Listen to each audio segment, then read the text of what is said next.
I learned the truth on a Wednesday morning, standing barefoot on cold tile, holding my mother's phone while the coffee burned on the stove. It wasn't snooping. That's the part people always get wrong. My name is Eleanor Price. I was 32 years old at the time, divorced, childless, and employed as a senior project manager at a mid-sized architecture firm in Connecticut. I had driven to my parents' house the night before because my mother had called, sounding confused, asking me to help her organize paperwork for an upcoming appointment. She'd been forgetting small things lately. Nothing dramatic, or so we told ourselves. Her phone buzzed while she was in the shower. A calendar reminder popped up on the lock screen. Meeting with a state attorney. Final version. That was strange. My parents were healthy, financially stable, and allergic to unnecessary drama. Estate planning had always been spoken about vaguely, like something respectable families handled quietly, years in advance, with no urgency. I unlocked the phone to silence the alert. That's when I saw the group message. The name alone made my stomach tighten. The core four. There were 11 unread messages. My father, my older brother Nathan, my younger sister Camille, and my Aunt Lorraine. No spouses, no cousins, and notably, no me. I stood there longer than I should have, the smell of scorched coffee filling the kitchen, my thumb hovering before I opened it. I told myself I was just making sure it wasn't something urgent, that maybe it was about my mother's health, that maybe my exclusion was accidental. It wasn't. The messages stretched back nearly a year. Conversations about holidays, about my parents' lake house, about Nathan's children and Camille's upcoming wedding. And then the most recent exchange, time-stamped the night before. Dad, the attorney confirmed everything is filed, clean and final. Good. This avoids confusion later. Camille, so it's official? Just us three? That was always the plan, Dad replied last.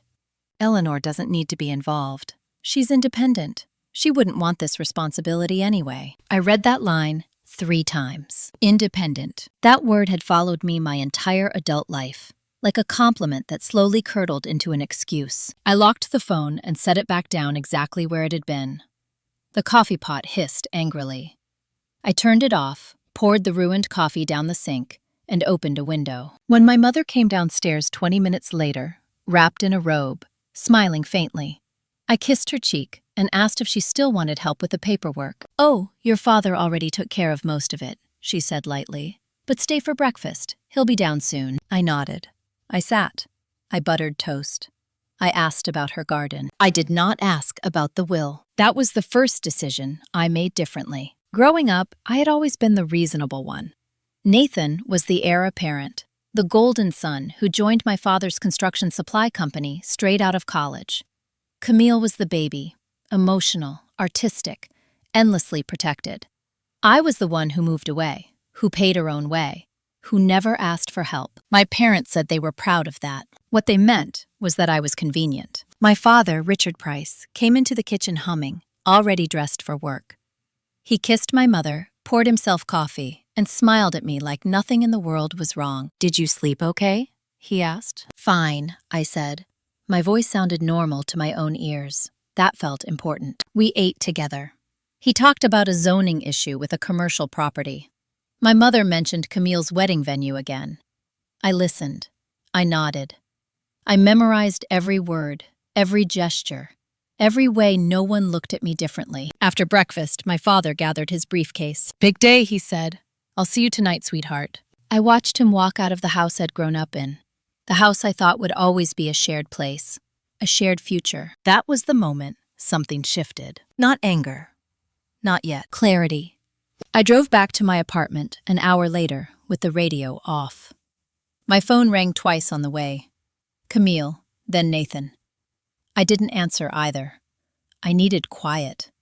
I needed to think. By that afternoon, I had done something else I had never done before. I called a lawyer. Not to accuse, not to threaten, just to ask questions. Her name was Margaret Sue. Late 50s, calm voice, highly recommended.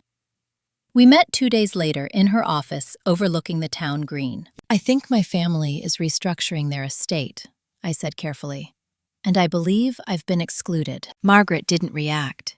She just folded her hands. "Do you have proof?" "I've seen messages. I haven't seen documents. She nodded.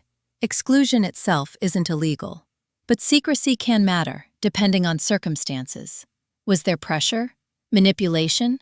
Assumptions made on your behalf? I thought of my father's words. She wouldn't want this responsibility anyway. I don't think they considered my wishes at all, I said. Margaret leaned back slightly. Then the first thing we do is get information. Not confrontation. Information. That word again. Calm. Practical. I left her office with a checklist and a strange sense of steadiness. No drama, no ultimatums, just steps. That night, Camille finally reached me. You didn't answer earlier, she said. Her voice was bright, practiced. Everything okay? Yes, I said. I was busy. A pause. Listen, she continued, lowering her voice. Dad mentioned you seemed distant this morning. I stayed for breakfast. I know, She hesitated. There are some things happening. Family stuff. Nothing you need to worry about. I smiled, though she couldn't see it. That's good, I said. I've always hated worry. We said goodbye. I sat on my couch in the quiet, my phone in my lap. They thought I was unaware. They thought silence meant consent. They thought independence meant detachment. They were wrong. And as I opened my laptop and began pulling up old contracts, old emails, old records connected to the family business I had quietly helped modernize years earlier, I realized something else. I hadn't lost my place yet. They had just assumed I wouldn't fight to keep it. The second crack appeared quietly, the way structural failures always do, long before anyone hears the collapse. 3 days after my meeting with Margaret, I received an email from my father's company. Not from him directly, from HR. Subject line: Consulting Agreement Review. Action required. That caught my attention. I hadn't worked at Price & Son Supply in nearly 7 years. I'd left after my divorce, moved states, rebuilt my career elsewhere. But during my last year there, before I walked away, I'd helped transition their inventory system from a paper-based nightmare into a digital workflow. Nothing glamorous, just spreadsheets, vendor coordination, late nights. When I left, my father insisted on keeping me on as a consultant just in case. I was paid a modest quarterly retainer. No title, no authority. Just access. At the time, it felt like goodwill, a way to stay connected. Now, it felt like leverage. The email was polite, corporate, bloodless. We are reviewing all external consulting arrangements ahead of fiscal restructuring. Please confirm availability to discuss revised terms. Revised terms. I forwarded the email to Margaret with a single line. Does this matter? She replied within an hour. Yes, very much. Do not respond yet. That was the beginning of my education. What I learned over the next 2 weeks wasn't shocking so much as clarifying. Margaret obtained copies of filings my father had submitted related to the estate planning. Completely legal, completely deliberate. A new trust. Beneficiaries clearly defined. Me excluded by name, not omission. The justification was clean, clinical. Eleanor Price has demonstrated long-term financial independence and has no reliance on family assets. No mention of emotional ties. No mention of contribution. No acknowledgement that I had helped stabilize their vendor relationships during a volatile period years earlier, or that I'd been the one to recommend the accounting firm they still used. Independence. Again. Meanwhile, Camille called more often. Not to ask how I was, exactly. To tell me about the wedding. The venue was a restored mansion outside Newport. Late fall, elegant, intimate. You're coming early, right? She asked one evening. Mom wants you there for fittings. Of course, I said. You'll help keep things calm, she added, half laughing. You always do.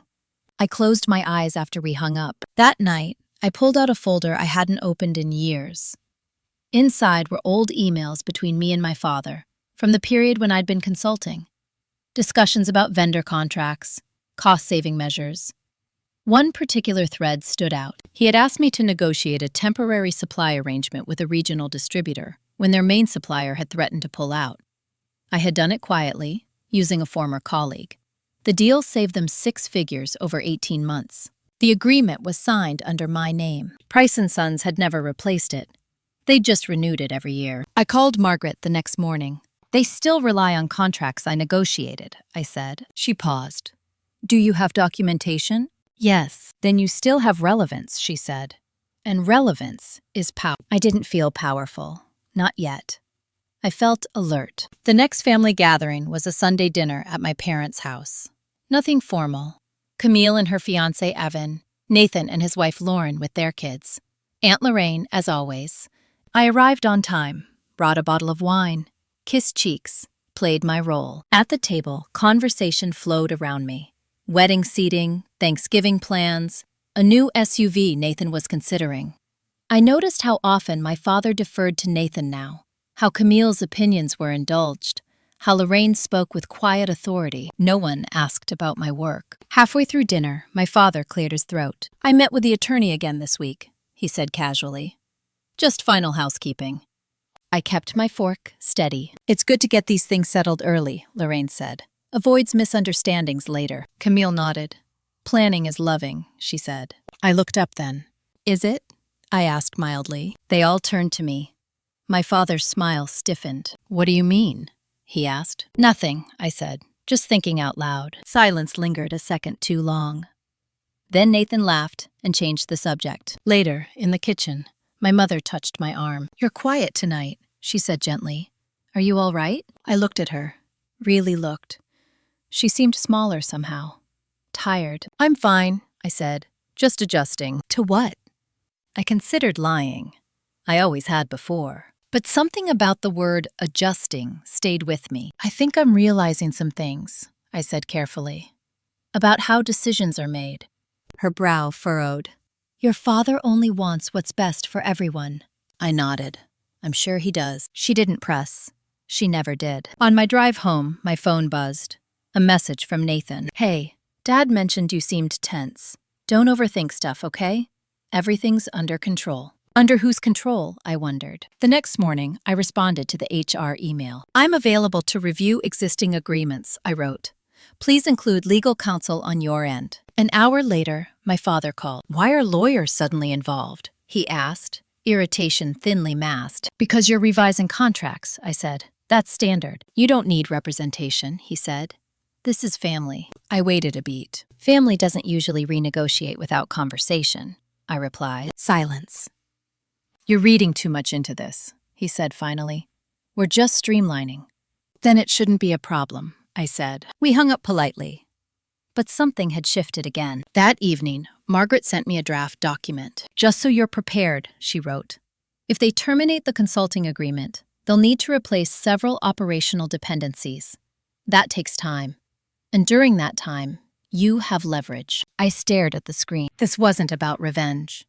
Not yet. It was about realizing that the place they'd quietly removed me from wasn't just emotional. It was structural. And structures, once understood, could be dismantled or reinforced. I went to bed that night with a calm I hadn't felt in months. They were moving pieces on a board they assumed I wasn't watching. They were wrong. The first official cut came by certified mail. I received the envelope on a Thursday afternoon, slid halfway under my apartment door like an afterthought.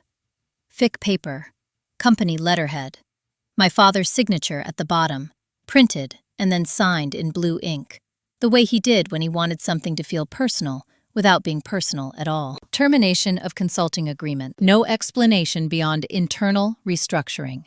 30 days notice. Final payment enclosed. I didn't open the check right away. I read the letter twice, then set it on the table and made tea. That detail mattered to me later. The fact that my hands didn't shake. The fact that I didn't call anyone. I forwarded a scan to Margaret. Her response came quickly, as expected. This accelerates things. We proceed. We. That word carried weight. The next day, my father called. Not to ask how I was, not to explain. To manage optics. I wanted you to hear it from me, he said, as if the letter hadn't already done that. It's nothing personal. The company's evolving. I understand, I said. You're not upset? No, I said truthfully. I assumed this was coming. A pause. Well, he said, sounding unsettled now. I hope you know this doesn't change how we feel about you. I almost laughed. Not because it was funny. Because it was precise. I'm sure, I said. After we hung up, I opened the check. The amount was correct. Generous, even. clean. It felt like severance. That weekend, I drove to New York to attend a conference I'd already registered for months earlier. Project management, infrastructure development, procurement ethics. Panels full of people who understood systems, not sentiment. At one luncheon, I sat beside a woman named Rosalind Carter, early 60s, former COO of a logistics firm that had quietly dominated the Northeast for decades. We talked shop, casually. Then she asked where I'd cut my teeth. Family business, I said. Construction supply. She smiled knowingly. Those teach you more than any MBA, especially about power, I said. She studied me for a moment. You sound like someone at a pivot point. I am, I said. She handed me her card before dessert. Call me if you decide to build instead of inherit, she said. I didn't tell her that inheritance was no longer on the table. When I got home Sunday night, there were 3 missed calls from Camille. I called her back. Why didn't you tell me? She demanded the moment she answered. Tell you what? That Dad cut you from the consulting agreement. Nathan said it's because you were being difficult. I exhaled slowly. Did he? Why are you doing this now? She pressed. Right before the wedding. Can't you just... Not? There's nothing for me to do, I said. Decisions were made. You're acting like a victim, she said sharply. No, I said. I'm acting like an adult. That's not fair, she snapped. Dad's under a lot of pressure. So am I said. I just don't make it everyone else's problem. She went quiet. I need you to be supportive, she said finally. This is supposed to be a happy time. I looked out the window at the street below. People moving through their evenings, unaware of my family's quiet fracture. I am supportive, I said. I'm just no longer available to absorb discomfort so others don't have to. She hung up without saying goodbye. 2 days later, Margaret sent me a message marked urgent. They filed amendments to vendor agreements. Quietly. We need to move. What does that mean? I asked. It means they're trying to replace you, she said. And they're doing it badly. She laid it out in her office that afternoon. Price & Sons was attempting to consolidate suppliers, pushing for volume discounts without offering long-term security. The same mistake my father had made years earlier, the one I had helped him fix. They're assuming leverage they don't actually have, Margaret said. And they're assuming you won't intervene. I don't work there anymore, I said. She nodded. But you still know the suppliers, and more importantly, they trust you. I sat back. What are you suggesting? I'm suggesting you stop protecting a system that has already removed you, she said evenly. And start protecting yourself. The word revenge hovered in the air between us, unspoken. I didn't want to burn anything down. I didn't want chaos. I wanted autonomy. That evening, I called Rosalind. I think I'm ready to build, I said. She laughed softly. Good. Come see me. We met the following week. Her office was understated, elegant, full of light. She listened without interrupting as I explained my background, my family, the quiet exclusions, the structural dependencies. When I finished, she nodded once. They underestimated you, she said. Yes, I replied. Good, she said. That gives you time. Time, I was learning, was the only advantage worth anything. The next family event was the bridal shower. Champagne, smiles, performative warmth. Nathan pulled me aside near the gift table. You're making Dad nervous, he said. He thinks you're planning something. I am, I said calmly. His eyes widened. What? My future, I said. You should try it, he scoffed. You think you can compete with us? I don't think about you at all, I said. That's the difference. He stared at me like I'd struck him. Later that night, as I drove home, my phone buzzed with an unknown number, a supplier I hadn't spoken to in years. Heard you're no longer with Price, the voice said cautiously. Just wanted to say, if you ever need anything, we remember how you handled things. I thanked him, hung up. Then another call came in, and another. By midnight, I had a list. Names, numbers, open doors. They had taken away my title. They had taken away my seat at the table. What they hadn't taken was the quiet capital I'd built, while everyone assumed I was content to stand aside. I went to sleep knowing one thing with absolute certainty. They thought the story was winding down. It was just beginning. I didn't announce anything. That was the point. If you want to keep control, you don't make noise. You don't posture. You let people underestimate you, until the moment it costs them. Rosalind introduced me to two people that week. One was a private lender who specialized in early-stage operations. The other was a retired operations director named Henry Wolfe, late 60s, sharp-eyed, the kind of man who listened more than he spoke. We met at a diner off the Merritt Parkway. No offices, no assistants, just coffee and laminated menus. "Tell me why you're here," Henry said. "I want to build a procurement and logistics firm," I said. Mid-scale, regional, focused on suppliers who are tired of being bullied by legacy companies. "And you?" he asked. "Why are you really here?" I didn't talk about my family. Not directly. "I'm here because I know exactly where the inefficiencies are," I said. "And because I know how quickly companies collapse when they assume loyalty instead of earning it." He nodded once. Good answer. By the end of breakfast, he agreed to consult. Not full-time, not yet. Just enough to sanity check my plans. The plans themselves were clean. No stolen data, no confidential documents. Everything I used came from my own experience, public records, and conversations with people who were legally free to talk. Margaret was careful about that. "Do not cross the line," she warned. "You don't need to. They're already wobbling." Price and Sons didn't know it yet, but the vendor amendments they'd filed were triggering quiet alarms. Suppliers were uneasy. Terms were vague. Commitments one-sided. I made calls. Not aggressive ones. Check-ins. "How are things going?" I'd ask. I heard there were changes. The responses followed a pattern. "They're pushing hard. They seem rushed." "They mentioned you, actually. Said you were no longer involved." I never corrected them.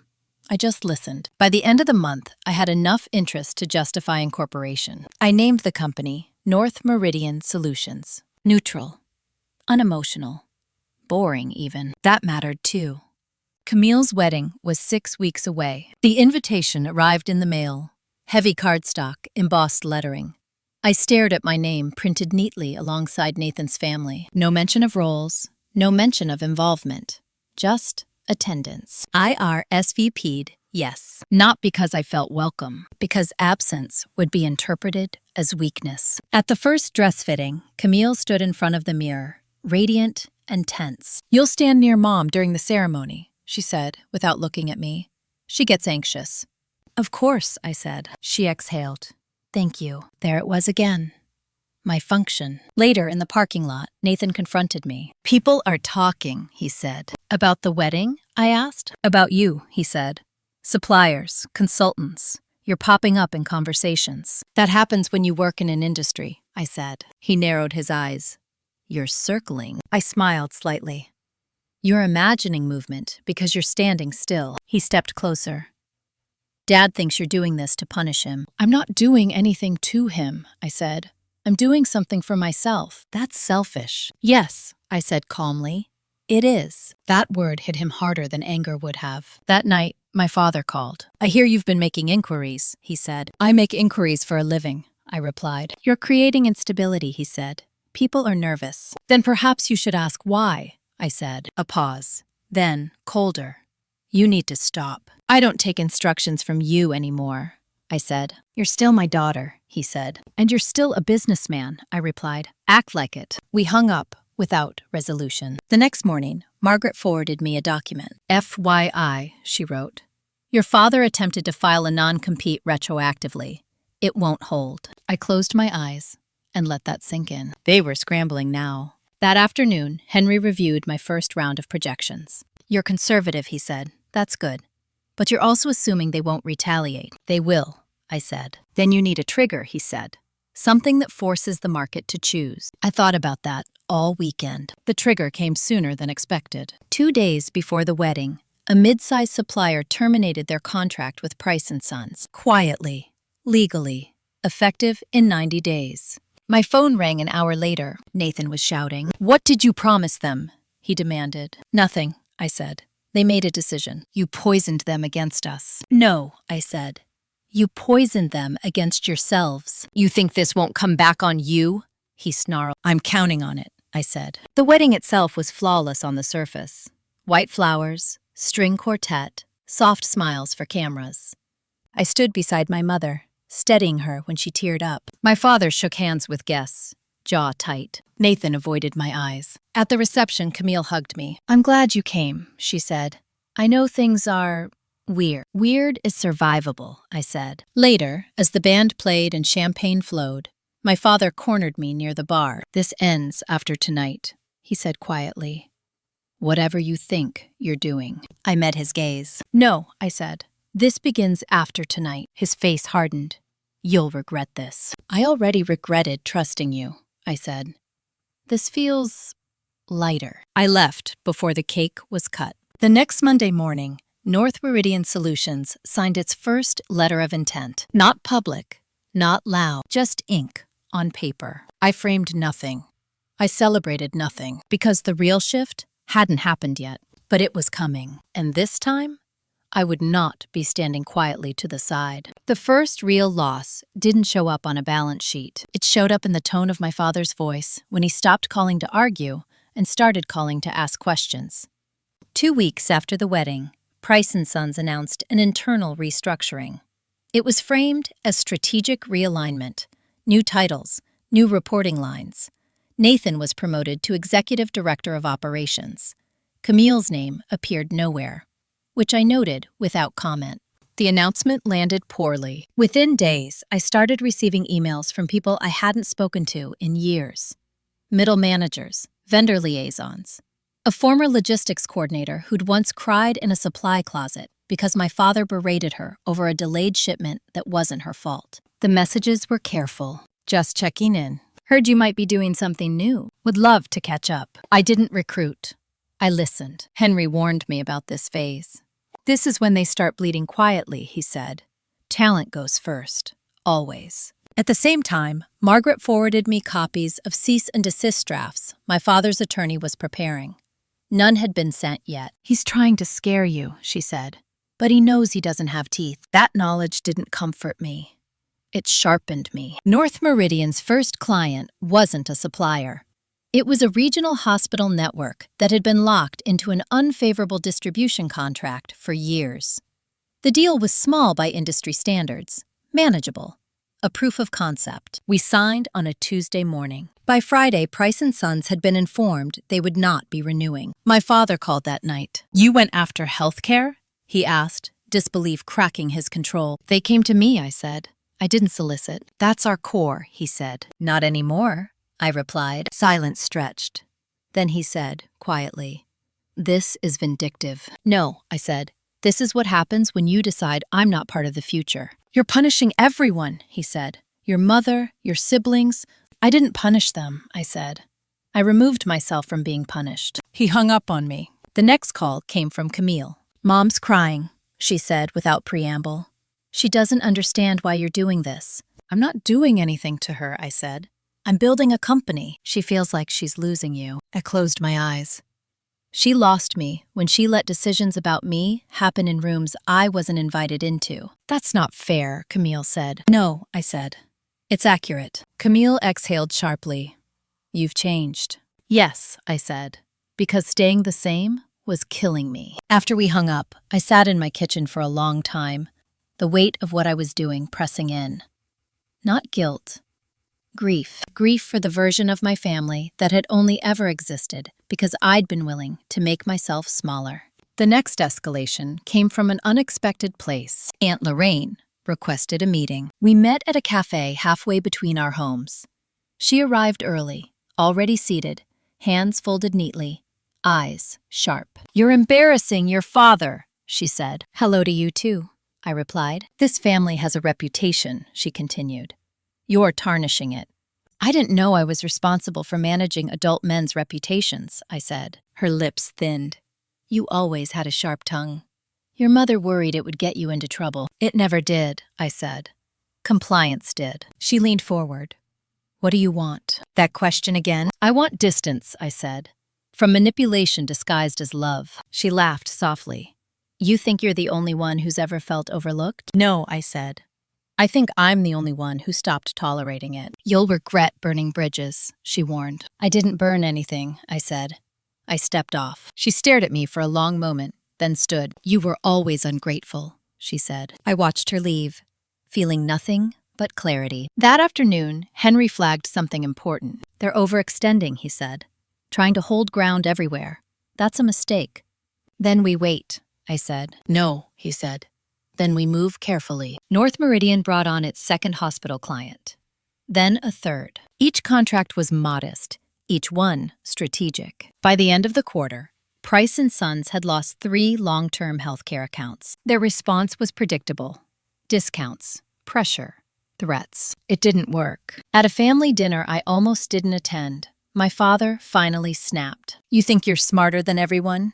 He demanded across the table. No, I said. I think I finally stopped letting you decide my worth. Nathan slammed his glass down. You're destroying everything. I'm not destroying anything, I said evenly. I'm revealing how fragile it always was. My mother began to cry. I stood. I'm leaving, I said. This conversation isn't productive. Running away again, Lorraine muttered. I paused at the door. No, I said.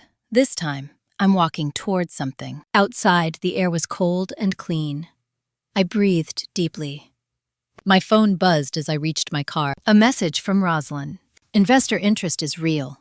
Call me when you're ready. I looked back once at the house. Lights glowing, familiar and suddenly distant. They thought this was about anger. They still didn't understand. This was about ownership. And I was done asking permission. The offer arrived the morning after Thanksgiving, tucked into my inbox between a grocery receipt and a calendar reminder. Subject line, exploratory conversation. No logos, no bravado. Just a name I recognized immediately. Hollis and Grant Capital. They didn't chase family businesses. They waited for fractures. I forwarded the email to Rosalind without comment. She called within 10 minutes. They're circling, she said. That means Price & Sons is officially unstable. I didn't feel triumphant. I felt exposed. Investor interest changes the temperature of everything. It turns quiet moves into visible ones. It invites scrutiny. And scrutiny is dangerous when your opponents are people who raised you, who know your tells, who still believe they're entitled to your compliance. We met Hollis and Grant the following week. Neutral conference room, glass walls, coffee that tasted expensive and joyless. 2 partners, 1 woman, 1 man. Both calm, both sharp. We've been tracking consolidation issues in regional supply chains, the woman said. Your name keeps appearing in conversations. Usually that means trouble, I replied. She smiled. Usually it means leverage. They asked about my background. I answered plainly. They asked about North Meridian's growth. I showed them numbers. Conservative, verifiable, clean. Then the man leaned back. Your former company, he said carefully. They're aware of what you're building. Yes, and they're displeased. That's not my concern, I said. He nodded. Good answer. They didn't make an offer that day. They didn't need to. The interest itself was the message. When word reached my father, it didn't come through him. It came through my mother. She showed up at my apartment unannounced the following Saturday, coat still on, eyes tired. I don't recognize you anymore, she said quietly. I didn't invite her in right away. That mattered too. I'm still me, I said. I'm just not managing everyone else's comfort. She stepped inside, looking around as if she were visiting a stranger's home. Maybe she was. Your father is sick with worry, she said. He built that company for you children. For his sons, I corrected gently. Her lips trembled. You know he loves you. I know he loves who he needs me to be, I said. She sat on the couch. Why can't you just stop? I sat across from her. Why couldn't he pause before excluding me? She flinched. So you did know, she whispered. Yes, tears slipped down her face. He said it was for the best, that you were strong. I was, I said. That's why I survived it. She looked at me then. Really looked. You're choosing this over us, she said. No, I said softly. I'm choosing myself, for the first time. There's a difference. She left an hour later. We hugged, carefully, like people handling something fragile and cracked. That night, I received a text from Nathan. You've gone too far. Dad's talking about selling. I stared at the screen. Selling meant liquidation, loss of control, public acknowledgement of failure. They were reaching the edge. Henry warned me the next morning. When legacy owners talk about selling out of panic, They make mistakes, he said. Be ready. I was. North Meridian finalized its 4th hospital contract that week. We expanded our staffing quietly. No press, no announcements. Then Margaret called. They filed a complaint, she said. Not a lawsuit, a formal grievance alleging unfair competition. Does it have merit? No, she said. But it buys them time. And it costs you attention. Then we respond cleanly, I said. We already have, she replied. And Eleanor? Their counsel asked about settlement. I laughed once, short, unamused. They're not ready to settle, I said. They're ready to regain control. That evening, Camille called. Her voice was tight. You humiliated Dad, she said. I didn't speak publicly, I replied. Everyone knows, she snapped. At Christmas dinner, people are whispering. I closed my eyes. I'm not responsible for what people whisper about. You could fix this, she insisted. Just step back. And become small again? I asked. So everyone else can feel safe? She didn't answer. Camille, I said. Do you know why this hurts so much? Because you're angry, she said. No, I said. Because you all thought I would never leave. Silence. Christmas came anyway. I didn't attend dinner. I sent gifts. Polite notes. Neutral warmth. That night, alone in my apartment, I reviewed North Meridian's year-end projections. They exceeded my earliest models. Not explosive. Sustainable. I felt something loosen in my chest. Not victory. Freedom. 2 days later, Hollis and Grant sent a follow-up. We'd like to discuss a minority investment. Rosalind smiled when I told her. This is the moment, she said. If you take it, everything changes. Yes, I said, including how visible I become. She studied me. Are you ready for that? I thought of the kitchen floor. My mother's phone. The words, the core 4. Yes, I said. I've been invisible my whole life. We scheduled the meeting. That night, my father called. Not angry, not demanding, tired. I don't know how to stop this, he said. You can't, I replied. You already chose momentum. I never wanted to lose you, he said. You didn't lose me, I said. You released me. He didn't argue. For the first time, he had nothing left to leverage. I slept deeply that night, because the next phase wouldn't be about reaction. It would be about expansion. And once that door opened, there would be no going back. Visibility has a sound. It's not applause. It's not outrage.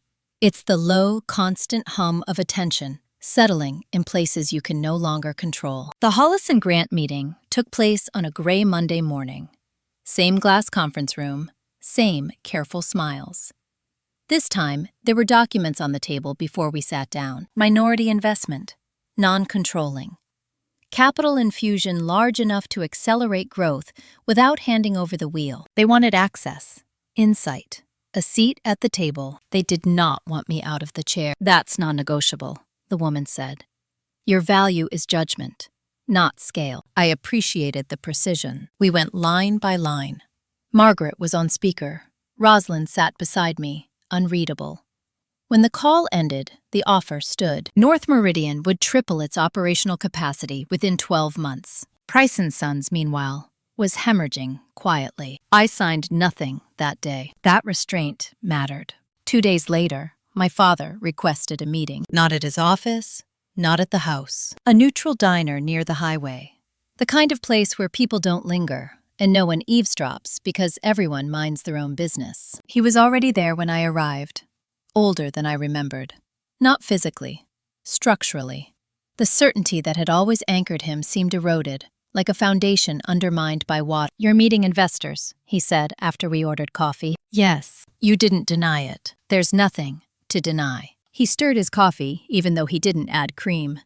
A nervous habit I hadn't seen since my childhood. You're building something bigger than I thought, he said. I'm building something appropriate, I replied. He looked up sharply. Appropriate for what? For my life, I said. Not yours. Silence sat between us. He broke it. They're advising me to sell, he said, to cut losses. That's a business decision, I said. Everything became a business decision with you, he snapped. No, I said evenly. Everything was always a business decision. You just pretended it wasn't when it benefited you. His jaw tightened. I was protecting the company. At my expense, I said. You didn't need protection, he said. You were capable. There it was again. Capability as justification. I needed consideration, I said quietly. You confused the two. He leaned back, exhaling. What do you want now? I met his eyes. Nothing, I said. That's the problem. There's nothing left for you to offer me. He shook his head slowly. You're going to erase everything I built. I'm not erasing it, I said.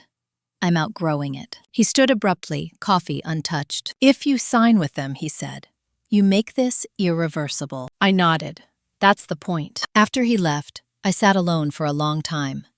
Not shaken, just aware. The same day, Nathan sent me a message I didn't respond to. Dad's health isn't great. You're pushing too hard. I deleted it. Concern weaponized as guilt was still manipulation. The following week, the market shifted. A regional trade publication ran a piece on supply chain disruption. North Meridian was mentioned once, briefly, favorably. Price & Sons was mentioned 3 times. None flattering. I didn't share the article. I didn't comment, but Camille did. She forwarded it to me with a single line. Was this necessary? I replied with 2 words. Inevitable outcomes. She didn't respond. That Friday, Margaret finalized the term sheet with Hollis and Grant. Clean, protective, no hidden clauses. I read it twice. Then once more, slowly. The moment wasn't dramatic. No shaking hands, no speeches, just a pen, paper, my name. When I signed, something unexpected happened. I felt nothing. No rush. No vindication, just alignment. North Meridian announced the investment the following Monday. 1 press release, controlled language, forward-looking statements. The response was immediate. Congratulatory emails, interview requests, LinkedIn messages from people I barely remembered. And then the calls from family. You're forcing his hand, she said. You always did like power plays. I like clarity, I replied. You've made yourself an enemy, she warned. I didn't, I said. I made myself unmanageable. Nathan called next. You've won, he said bitterly. Is that what you wanted? No, I said. Winning implies a game. I exited the game. He scoffed. That's convenient. It's accurate, I said. Camille didn't call. My mother did. Days later. She sounded quieter, smaller. He's selling, she said. The company. It's happening. I'm sorry, I said, and meant it. You're not coming to Christmas, are you? No, I said. She paused. I wish things were different. So do I said. But wishing doesn't rebuild trust. After we hung up, I stood at my office window, watching traffic move steadily below. North Meridian's office was still modest, clean, functional. Mine. Henry knocked lightly and stepped in. They're offering above market, he said. He wants out fast. Panic compresses value, I said. Henry nodded. You ready for the next phase? Yes, I said. But we move carefully, always carefully. That night, I received an email from Hollis and Grant. Competitor consolidation is accelerating. We recommend expanding into adjacent territories. I forwarded it to Rosalind. Thoughts? I asked. She replied minutes later. Do it. This is where you stop reacting and start shaping. I sat back, letting that settle. Shaping. For the first time, the story wasn't about them at all. It was about what I would allow to exist next. And that realization carried more weight than any inheritance ever could. Expansion doesn't feel like victory. It feels like pressure. Within 3 weeks of the Hollis and Grant announcement, North Meridian's calendar filled in ways I hadn't planned for. Meetings stacked, requests multiplied. Decisions that used to take days now demanded answers in hours. This was the cost of visibility. Henry warned me early. Growth reveals cracks, he said, not just in systems, in people. He was right. Our first expansion target was Eastern Pennsylvania. Adjacent territory, underserved hospitals, familiar regulatory environment. Logical. The problem wasn't logistics. It was timing. Price & Sons announced the sale the same week we began onboarding our first out-of-state client. The buyer was a national conglomerate. Clean reputation. Aggressive consolidation strategy. They issued a press release, praising legacy leadership and generational excellence. My father's name was mentioned once. Founder. Retiring. That word landed harder than I expected. Camille called that night. He signed, she said. It's done. I know, I said. He didn't tell you? No. She was quiet, Then, almost accusing, he asked if you'd be interested in a conversation. Closure. I leaned back in my chair, looking at the wall of schedules, projections, names of people who now depended on me. What does closure mean to him? I asked. I think, she said carefully, he wants to understand why you didn't stop. I smiled faintly. I did stop. I stopped asking. She sighed. You've always been good with words. And he's always been good with authority, I said. We speak different languages. After we hung up, I sat with the feeling that had been creeping in all week. Not anger, not triumph, distance. The company my father built was gone. Not because of me, because he couldn't adapt without control, because he mistook compliance for loyalty and authority for love. That chapter had closed, whether I wanted it to or not. The next escalation came from somewhere I hadn't anticipated. The conglomerate's legal department contacted Margaret. They're conducting diligence, she explained. And they're asking questions about North Meridian. Why? I asked. Because you're now their most immediate competitor in 2 regions. I nodded slowly. Do they have concerns? No, she said. They have interest. Interest from buyers is different than interest from investors. Buyers want control. They want silence. They want to absorb and erase. I wasn't interested. But the inquiry had consequences. Within days, rumors circulated. Acquisition speculation.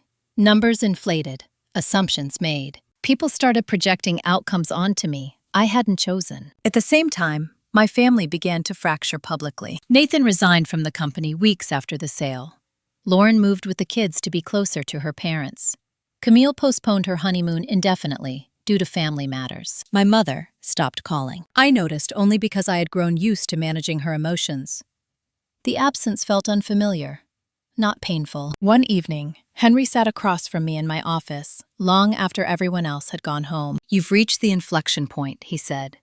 This is where you decide what kind of leader you are. What are the options? I asked. You can chase dominance, he said. Outgrow everyone. Become untouchable. Or you can build something quieter, sustainable, ethical, slower. I considered that. Which one lasts? I asked. He smiled slightly. The one that doesn't need to prove anything. That night, I made a decision. North Meridian would expand, but selectively. No hostile takeovers. No predatory contracts.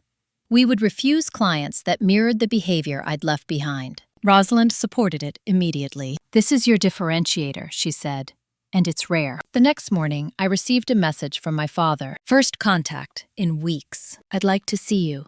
Just you and me. I stared at the screen for a long time. Then I replied, coffee, 1 hour. We met at a small cafe near the river. Neutral ground again. He looked smaller than before. Not defeated, just unarmored. I didn't expect you to build this, he said after we sat. I didn't expect to need to, I replied. He nodded slowly. I made choices. Yes, I said. And you made consequences, he said. No, I corrected. The consequences already existed. I just stopped absorbing them. He looked at me then with something I hadn't seen before. Regret. Not strategic. Not defensive. Real. I thought I was being fair, he said quietly. I know, I said. That's what makes it dangerous. He swallowed. I never meant to exclude you. But you did, I said. And you never asked if I consented to the reasoning. Silence. I lost everything, he said. I shook my head gently. You sold it. There's a difference. He looked down at his hands. Is there any version of this where we're okay? I considered the question carefully. Not the way you mean it, I said. But there is a version where we're honest. What does that look like? He asked. It looks like you not asking me to undo my life to soothe your regret, I said. And me not pretending this didn't cost me something. He nodded once. I can accept that. When we stood to leave, he hesitated. I'm proud of you, he said. I believed him. It just came too late to matter the way it once would have. That evening, North Meridian signed its first Pennsylvania contract. The following week, I declined a buyout offer. Quietly. Firmly. The market adjusted. So did my family. And for the first time since that morning on the cold kitchen floor, I felt something close to peace. Not reconciliation. Resolution. Stability is deceptive. It feels like arrival, but it's usually just the calm before people realize the rules have changed. By early spring, North Meridian had settled into a rhythm that no longer revolved around reaction. Expansion plans were mapped through the end of the year. Hiring was deliberate. Clients were steady. I slept through the night for the first time in months. That's when the pushback became personal. It started with a subpoena, not against me, against North Meridian. Routine on its face. A document request tied to the conglomerate's acquisition of Price & Sons. They were covering themselves, ensuring no liabilities lingered. Standard diligence. Margaret reviewed it calmly. "This is noise," she said. "But noise can become pressure if mishandled." "What do they want?" I asked. "Confirmation that no proprietary data was transferred," she said. "Which we can provide, easily." We responded within 48 hours. Clean records, clear timelines, no overlap, no violations. The issue should have ended there. It didn't. The conglomerate's legal team requested a meeting. Rosalind advised against attending alone. Henry insisted I go anyway. "They need to see you're not afraid," he said, "but also that you're not reckless." We met downtown in a glass tower that smelled like money and caution. 3 attorneys, 2 executives, all polite, all circling the same point. "You're disrupting a market we've invested heavily in," one executive said. "I'm participating in it," I replied, "legally and transparently." "You have deep insight into Price & Sons operations," another said. "I have experience," I corrected. "So do your executives." They exchanged glances. "What would it take," the first asked, "for North Meridian to consider a strategic alignment?" "Define alignment," I said. "A partnership," he said carefully. "Or acquisition." There it was, the moment many people mistake for the end goal. "I'm not for sale," I said. He smiled thinly. "Everything has a price." I met his gaze. Not everything should. The meeting ended cordially, but the message was clear. I had become inconvenient. That evening, Camille called for the first time in months. "Dad's moving out of the house," she said. "Downsizing." "I'm sorry," I said, and meant it again. "He's quieter now," she continued. "Less certain." I waited. "He asked about you," she added. "What did you tell him?" I asked. "That you're busy," she said. "Building something." A pause. "I used to think you were cold," she said softly. "But now I think you were just tired." I closed my eyes. I was tired of being reasonable. "I don't know how to talk to you anymore," she admitted. "You don't have to," I said.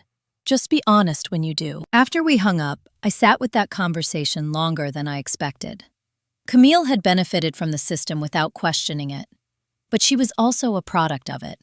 Like all of us. Not villains, just comfortable. The next escalation came internally. A senior hire I'd trusted began pushing aggressive growth strategies. Rapid expansion, leverage debt, press attention. "This is how you win," he insisted. "This is how you implode," I replied. He resigned 2 weeks later, joined a competitor, took 2 junior staff with him. Henry wasn't surprised. "People who chase power don't like boundaries," he said. The departure hurt. Not financially, philosophically. It was a reminder that leadership meant choosing friction over applause. At the same time, my mother reached out again. She asked to meet. We sat on a bench in a small park near her new apartment. She looked older, lighter somehow. "I should have spoken up," she said without preamble. I said nothing. "When your father decided," she continued, "I told myself it was practical, that you were strong enough, that you didn't need protection." She looked at me then, eyes wet. "I didn't realize how lonely that made you." I inhaled slowly. "I didn't either," I said. She reached for my hand. I let her. "I'm proud of you," she said. "Not because of the company, because you didn't disappear." That mattered more than I expected. The following week, North Meridian finalized its 10th hospital client. We crossed a threshold that made us impossible to ignore. The trade publication that once mentioned us briefly now requested a profile. I agreed, on one condition: no mention of Price & Sons. The journalist hesitated, then nodded. The article focused on ethics, supplier relationships, sustainable growth. It ended with a quote from me. "Power isn't inherited," I said. "It's built through accountability." My father read it. He texted once, "I see you." I I didn't reply, not out of spite, out of closure. The conglomerate made one final attempt, a formal offer. Significant. Tempting. I declined it the same day, quietly. Firmly. When Henry asked if I ever wondered what would have happened if I'd stayed quiet, stayed agreeable, stayed included on paper, but excluded in truth, I answered honestly, yes, I said. And then I remember I would have lost myself. That spring, as North Meridian prepared for its annual review, I stood in my office after hours, lights low, city moving below. I wasn't angry anymore. I wasn't even vindicated. I was clear. The betrayal had forced me to choose. And in choosing myself, I'd built something no one could take away. The next chapter wouldn't be about growth or conflict. It would be about what remains after you stop fighting for a seat at a table that was never meant to hold you. And that, I realized, was the quietest kind of freedom. Freedom doesn't announce itself. It settles in slowly, almost suspiciously, like silence after years of noise. You keep waiting for the interruption, the demand, the price. By summer, North Meridian no longer felt fragile. The systems held without constant oversight. People made decisions that aligned with our values without asking permission. That was how I knew it was real. I took my first full week off since everything began. No conferences, no investor calls, no crisis management. I stayed local, waking without an alarm, walking the river trail in the mornings, reading in the afternoons. It felt indulgent in a way success never had. On the third day, my phone rang. Unknown number. I let it go to voicemail. Eleanor, a man's voice said, unfamiliar but measured. This is Judge Harold Klein. I'm calling in a personal capacity. I believe we share mutual acquaintances. I'd like to speak with you about your grandmother's estate. My chest tightened, not with panic, but with recognition. My grandmother, Margaret Price, had died 2 years earlier. Quietly. Her assets had been folded, or so I'd been told, into my father's planning. I had never questioned it. That was the version of events I'd been given. I called back immediately. Judge Klein suggested we meet in person. Neutral location. His chambers were inappropriate, he said. This wasn't judicial. We met the following afternoon in his private office. He was in his late 70s, precise, careful with words. I served as executor for your grandmother's will, he said. At her request. I nodded slowly. My father handled everything. He frowned slightly. He handled some things. Then he slid a folder across the desk. Inside was a copy of my grandmother's will, dated 6 months before her death. I read the relevant line twice before it landed. To my granddaughter, Eleanor Price, I leave my interest in the lake property and the associated trust account established in 1998. My voice stayed level. I was told that trust was dissolved. It was not, Judge Klein said. It was deferred.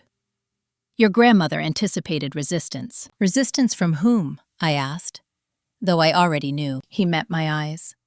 Your father. The room felt very still. She included a contingency, he continued. If the asset transfer was delayed or obstructed, the beneficiary retained the right to claim it independently upon notification. Why am I only hearing this now? I asked. Because, he said carefully, your grandmother instructed me to wait until you were no longer financially or legally dependent on your father. I laughed once.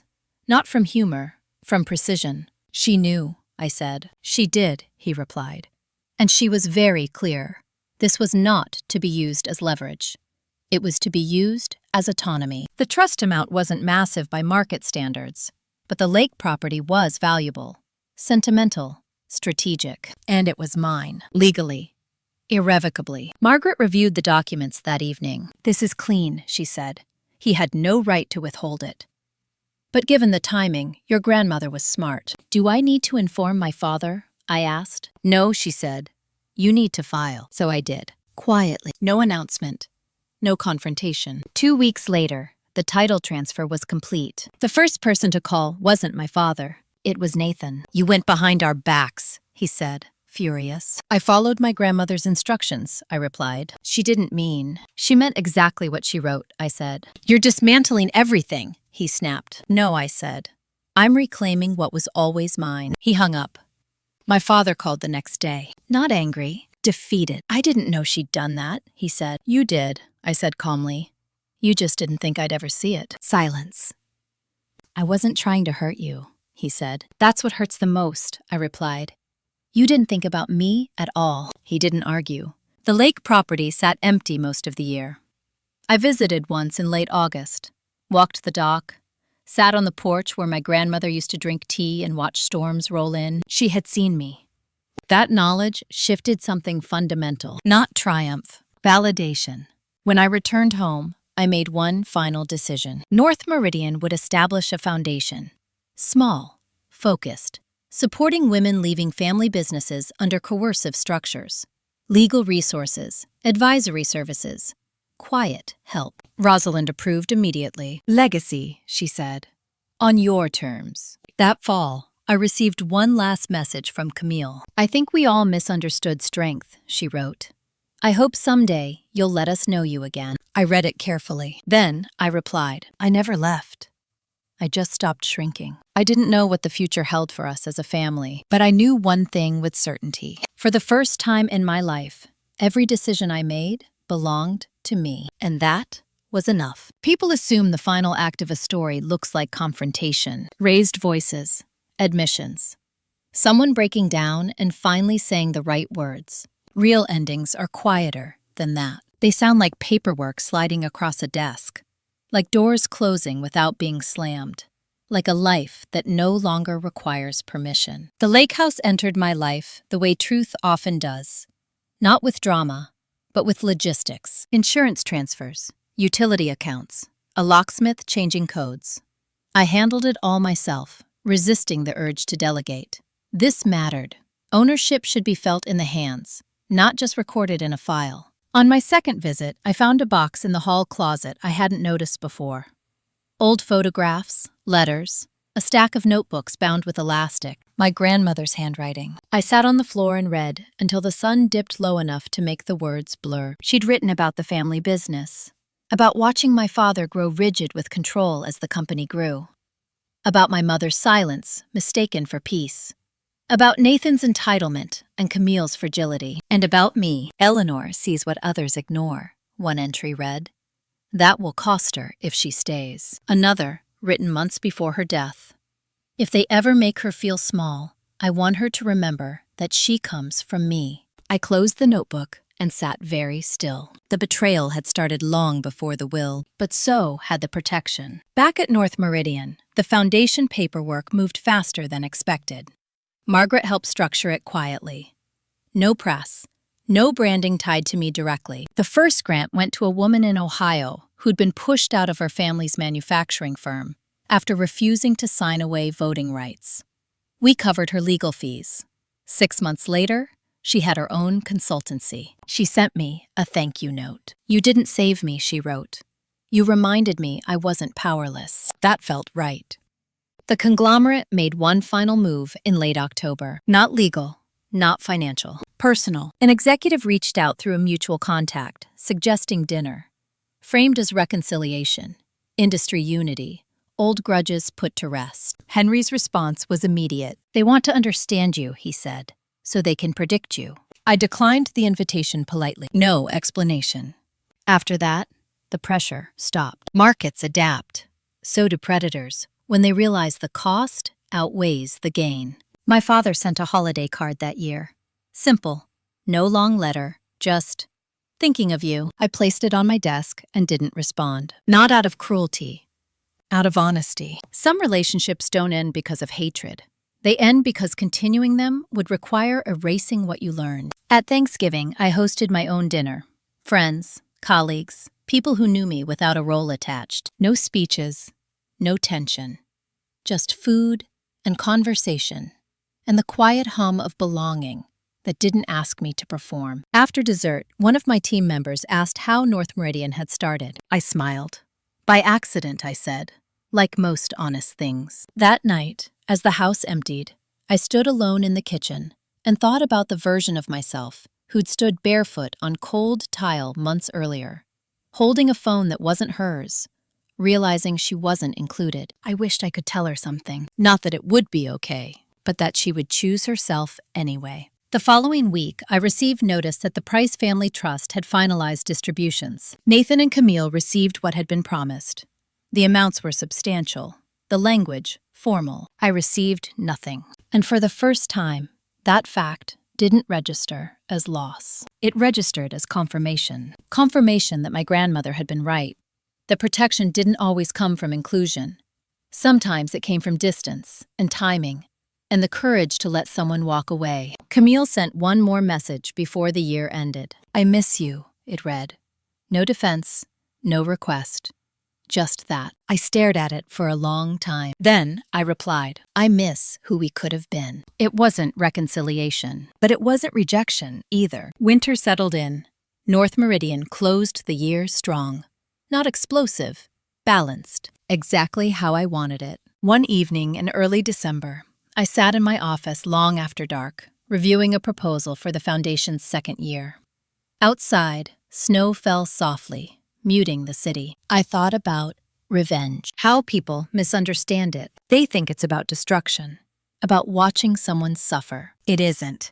Real revenge is reclaiming authorship. It's living so fully on your own terms that the people who tried to define you no longer recognize the story. I shut down my computer, turned off the lights, and locked the door. There was one chapter left. Not for them. For me. 3 years later, I stood in the parking lot outside North Meridian's headquarters and watched the lights come on, one floor at a time. It wasn't a mansion.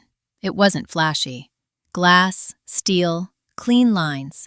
A building designed to work, not impress. Exactly the way I'd wanted it. People often ask when the revenge happened. They expect a moment, a call, a confrontation, a dramatic collapse timed perfectly to my success. There wasn't one. There was just a gradual realization, on their side, that I was no longer reacting to them at all. North Meridian had grown steadily. Not explosively, not recklessly. We operated in 6 states now. Our client retention rate was the highest in our segment. Suppliers stayed because we didn't treat them as disposable. Employees stayed because no one had to beg for respect. The foundation ran quietly alongside the company. No press releases, no name recognition, just outcomes. Women who left toxic family businesses with legal support, financial guidance, and something more important than capital: permission to choose themselves without apologizing. That permission had changed my life. It still surprises me how often people confuse boundaries with cruelty. I see my father occasionally, at public events, industry gatherings. He nods politely. We exchange neutral words, no bitterness, no intimacy. The man who once decided my future without my consent now treats me like an equal professional. That irony isn't lost on either of us. Nathan moved on quickly after the sale. New role, new city. He stopped reaching out after it became clear I wouldn't explain myself to make him comfortable. We were never close.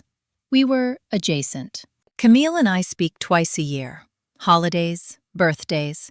We talk about surface things. Weather, work, books. There's a carefulness there. A mutual understanding that what broke between us can't be forced back into shape without pretending nothing happened. I won't pretend. My mother visits sometimes. We walk, we drink tea. She asks about the company. I answer. She doesn't ask me to come back. That is the closest thing to accountability she knows how to offer. The lake house is my refuge now. I go there alone, sit on the dock at dusk, read my grandmother's notebooks again, when I need reminding of who saw me before I learned to see myself. She once wrote, "The greatest mistake women make is waiting for fairness from people who benefit from imbalance." I understand that now. I didn't destroy my family. I stopped sacrificing myself to keep their structure intact. They called it betrayal. I call it consent withdrawal. The moment I stopped explaining. The moment I stopped asking to be included. The moment I stopped mistaking endurance for love. That was the turning point. People still send me messages asking how to get revenge on parents, siblings, partners, bosses. I don't tell them to burn bridges. I tell them to read the contracts, to understand the power structures, to notice who makes decisions and who absorbs consequences, to document, to wait, to choose actions that give them leverage, not drama. The most devastating payback isn't destruction. It's becoming unreachable by the people who once controlled you. It's building a life where their approval no longer factors into the equation. On the day North Meridian crossed its 3rd-year milestone, I didn't throw a party. I went home early. I cooked dinner. Simple. Ate alone. Opened my laptop and wrote this, not as a warning, as a record. If you're listening to this story and something in your chest tightened early on, pay attention to that. That's not anger. That's recognition. If you've been labeled independent, strong, low maintenance, while being quietly excluded from decisions that shape your future, understand this clearly. That isn't praise. It's a strategy. You don't owe anyone access to you, because you survived without them. You don't owe loyalty to people who confuse love with control. And you don't need permission to choose yourself, even if doing so costs you a family role you never truly consented to play. My revenge wasn't watching them fall. It was watching myself rise without them. If this story resonated with you, take a moment to like it, share your thoughts in the comments, and subscribe. Not for me, for the version of you that's been quiet for too long, waiting for someone else to finally choose you. Sometimes you have to do that part yourself.